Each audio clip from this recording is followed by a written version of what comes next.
promised, or under any system of deferred payment and includes any user of such goods other than the person who buys such goods for consideration paid or promised or partly paid or partly promised or under any system of deferred payment when such use is made with the approval of such person but doesn't include a person who obtains such goods for resale or for any commercial purpose. See here, a consumer means a person who buys any goods,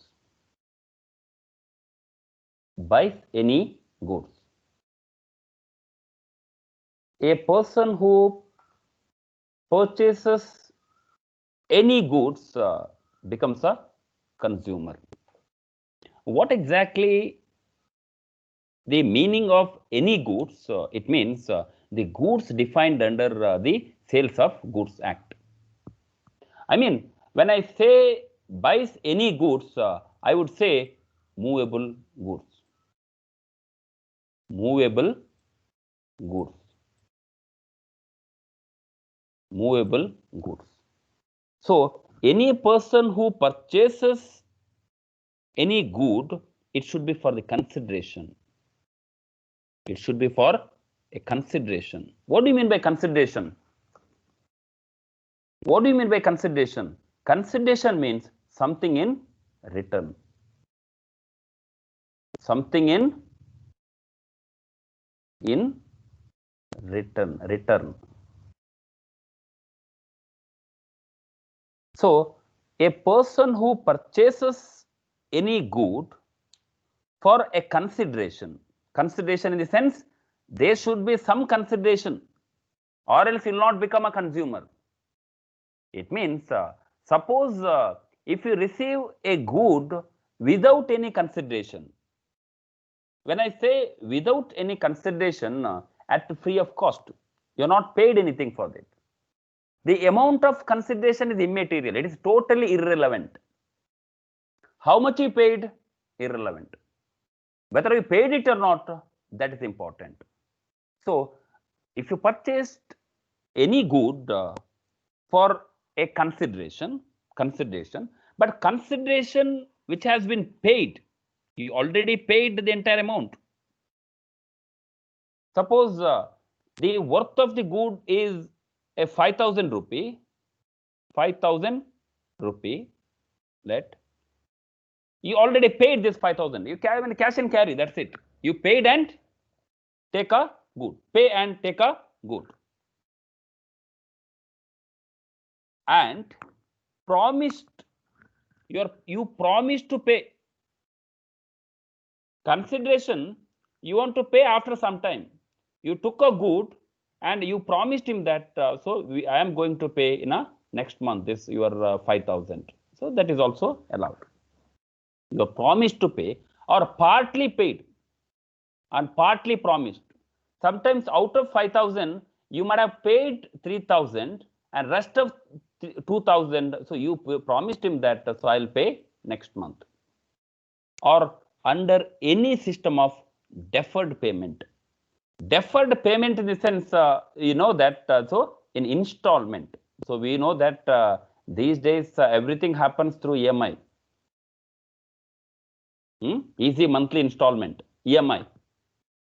Now you'll get a product just if you pay like some amount of money. Suppose if you want to buy the AC, so you need to pay, I mean, just a few thousand. Let 2,000 in case if you pay, so 40,000 worth of I mean AC you can purchase, you can take home.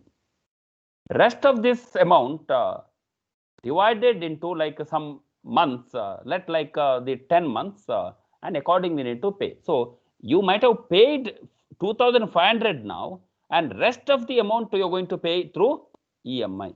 So this, I mean, good purchased through EMI also under deferred payment also covered under the Consumer Protection Act of 2019. Even if you purchased a good, either you fully paid or not, Whether you purchased through EMI or not, it is not important. The important here, whether there is a consideration or not, this is important. When we are going to discuss about Indian Contract Act, we are going to discuss in detail about the consideration. Now, for your understanding, the consideration means something in return. There must be something in return, but amount of consideration is not important. Suppose a 5,000, the worth of good, you purchased just for 2,000 rupees. It is allowed. It is valid.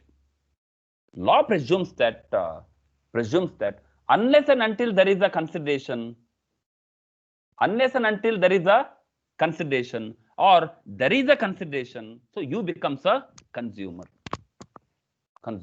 So we can put it in a very, very simple word. If a person purchased any good for consideration, so we can say that he becomes a consumer. This is a very simple word. What one of the essential element of the consumer, that is the goods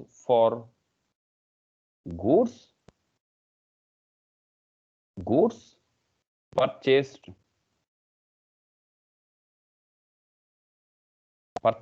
for consideration. This is what the one of the essential element. This is what how you are going to split the entire definition. I don't ask you to write each and every exact the definition. You should understand who is a consumer, who is not a consumer. And this particular definition of a consumer, which goes further and say, second part, and it includes any user of such goods. So here we can say that the second essential element, that is the user of goods.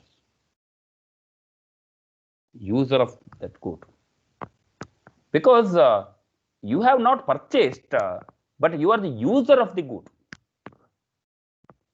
This is how happens.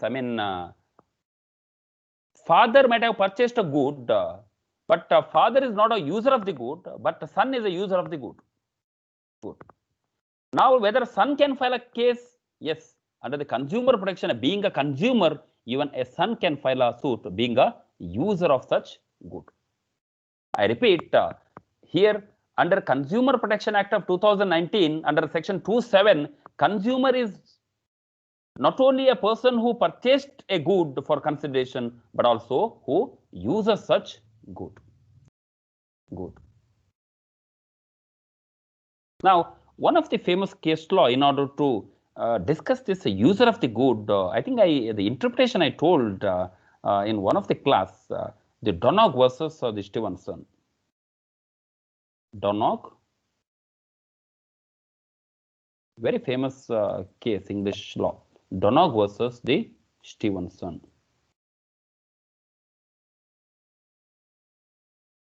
Hope you can read, right? The Donogh versus Stevenson. Because by using a mouse, I should write. That's what it is not that clear. Donogh versus Stevenson. In this case, Mrs. Donogh,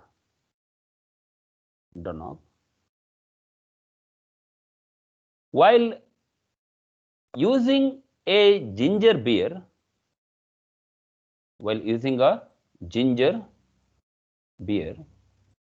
or while having a ginger beer, she could found the decomposed the snail inside the beer bottle. While consuming, she almost had some amount of the beer from the bottle, and somewhere she found the decomposed snail inside the bottle.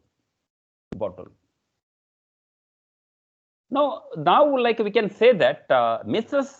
Donogh, she is a user of, from the case it was found that she is a user of the ginger beer. But in fact, the Mrs. Donogh, she has not purchased a beer, but her friend purchased a beer.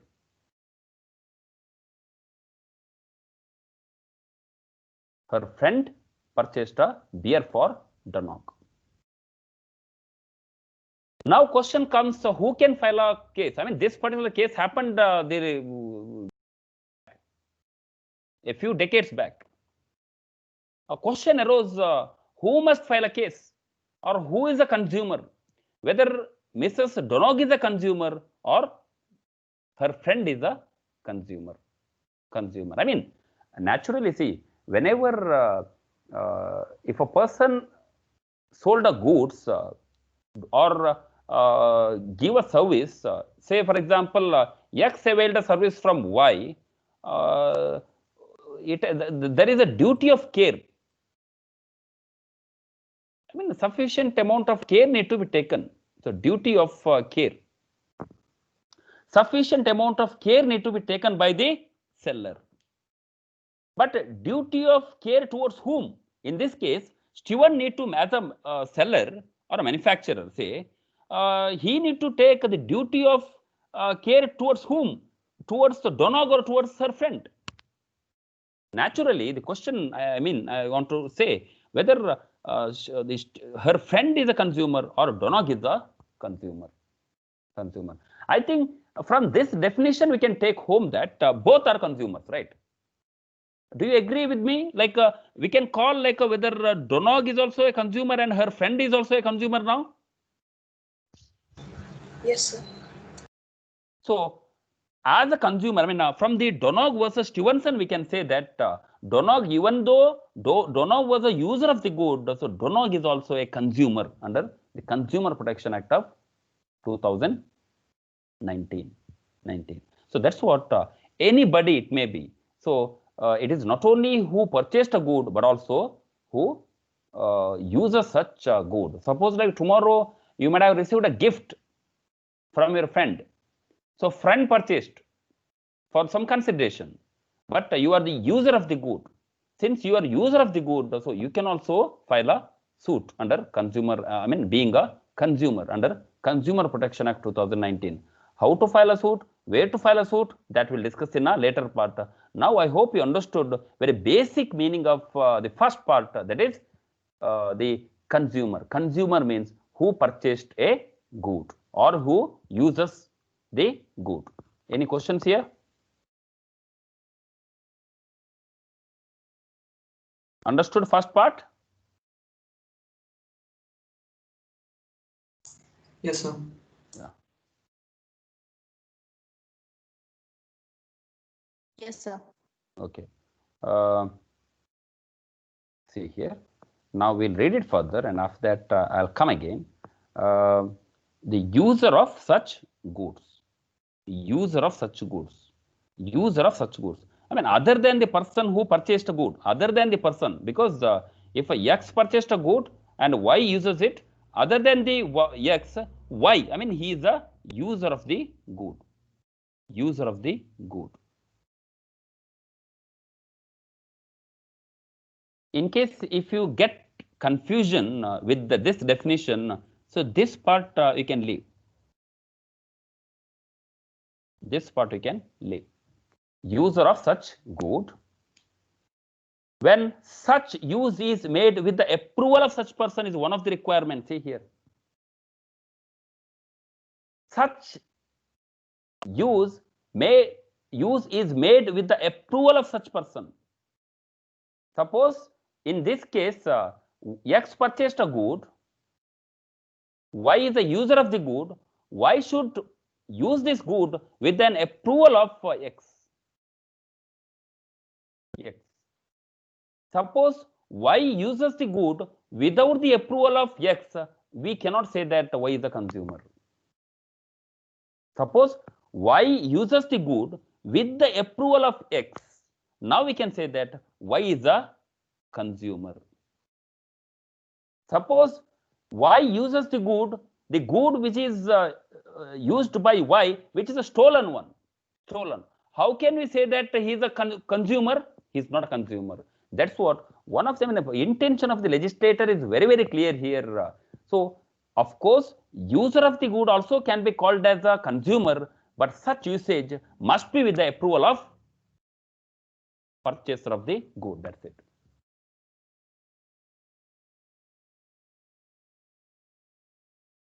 Understood?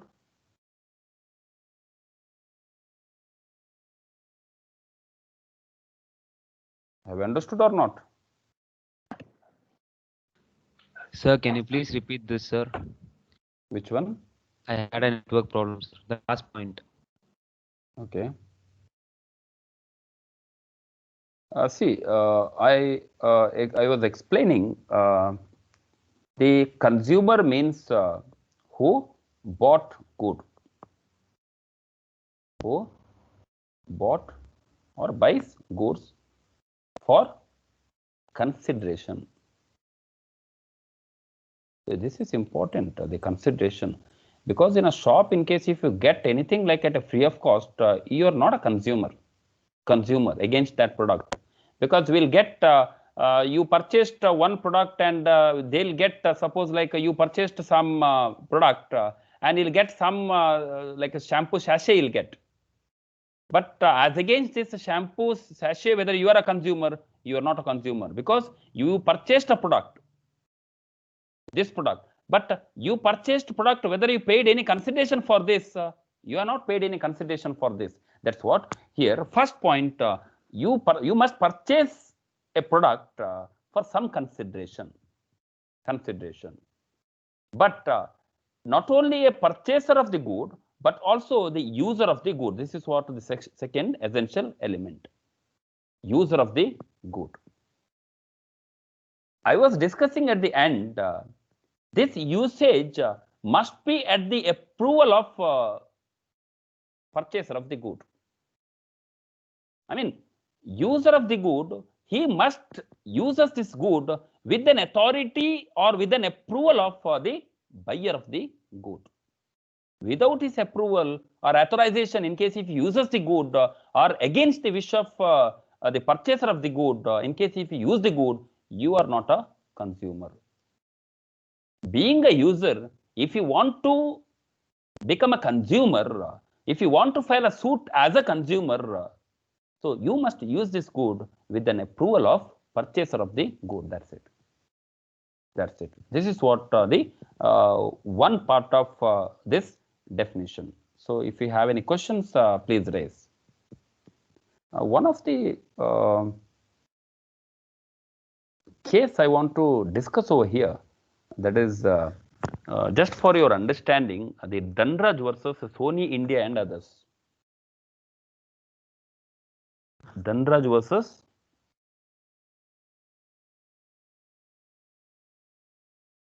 Dhanraj versus Sony India and others. Sony India and others. The fact of the case here, the Dhanraj purchased a Sony mobile phone from a store on January 18th, 2015 for rupees 35,000. I repeat, the complainant here, Dhanraj, the complainant purchased a Sony mobile phone from a store for rupees 35,000. Later, the Dhanraj submitted that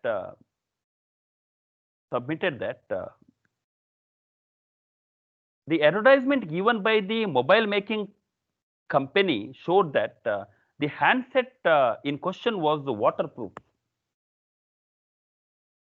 I mean, later he pleaded. I mean, there are some fact of the case says that this particular the advertisement of the company, which shows that this handset, mobile handset, is a waterproof. The advertisement also claimed that the picture could be taken while swimming for 30 minutes. Imagine.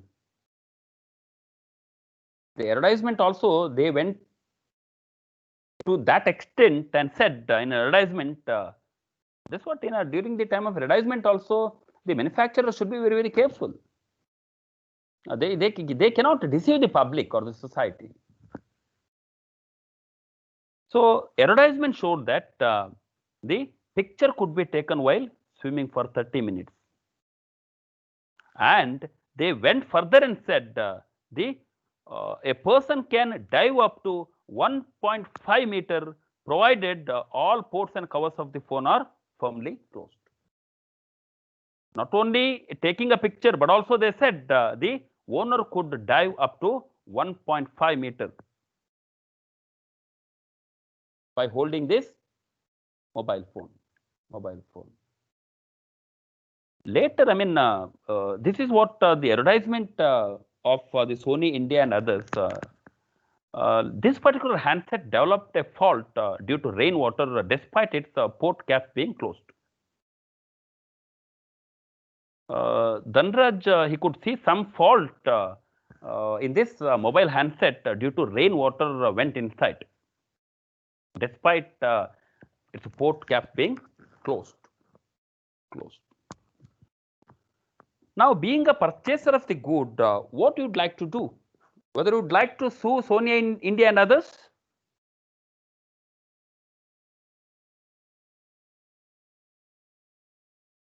Was there any negligence or deficiency of the service? Or was there any defect in a good sold by the Sony India and others? It's a defect in the products. Defect in the product. The court found that the company adopted the unfair trade practices. Unfair trade practices. What is unfair trade practices? We'll discuss. There was a fake promise made by the Sony India and others were due to the time of an advertisement, and court said there was a unfair. I mean, they followed the unfair trade practices, and the court, I mean, consumer court, asked the company and the service center to pay whatever the total amount, 35,000 with the, and that was the cost of the mobile and some amount of compensation. The compensation amount from the fact of the case, which looks very meager, I mean, very small amount. So 35,000 cost he could recover the entire cost of the mobile, and the extra 1,000 as a compensation he could claim. I don't know whether the legal expenses they claimed or not. From the fact of the case, I could see. So 36,000 he could claim. So 35,000 for the mobile and 1,000 for the as a compensation. So this is under some occasions or the circumstance how we can approach the court of law. The Dhanraj versus Sony India and others. So even during the time of an advertisement also, the false information should not be given. The information provided in an advertisement should not be fake. That's what the correct information need to be provided. That's what this Consumer Protection Act somewhere will come to know.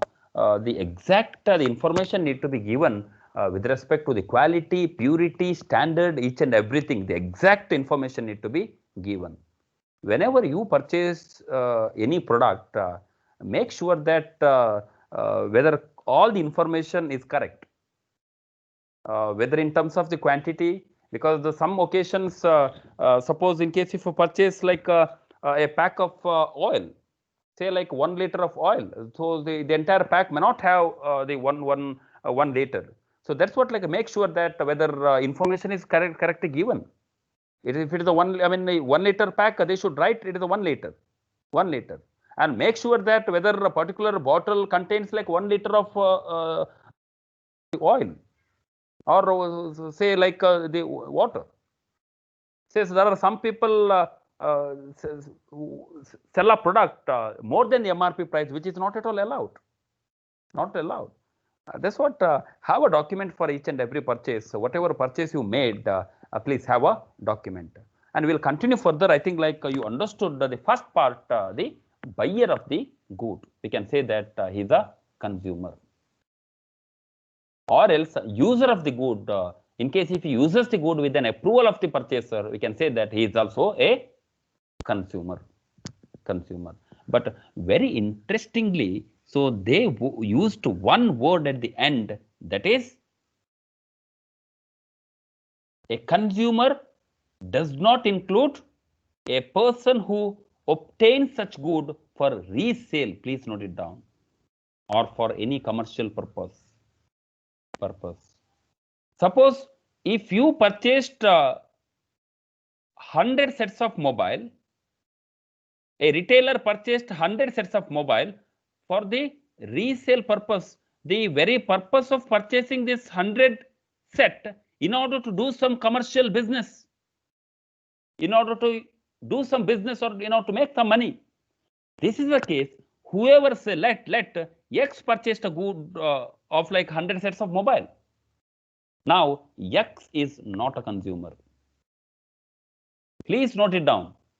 If anybody purchased any good for the resale purpose is not a consumer. So many retailer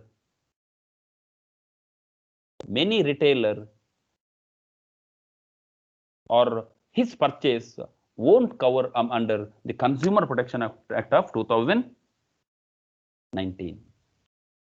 So if anybody purchased any good for the resale purpose or for any commercial purpose, he is not a consumer. He is not a consumer.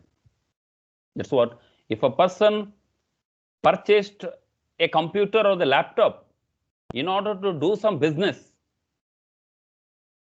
or a resale purpose, so he is not a consumer. Does it mean that he don't have any remedy? Suppose a mobile shop owner, I mean to say he is a retailer, he purchased a mobile phone of, I said like 100 sets of mobile phone he purchased. Now, whether he is a consumer, retailer is a consumer, the purpose of purchasing this 100 sets is for the resale purpose. Whether retailer is a consumer,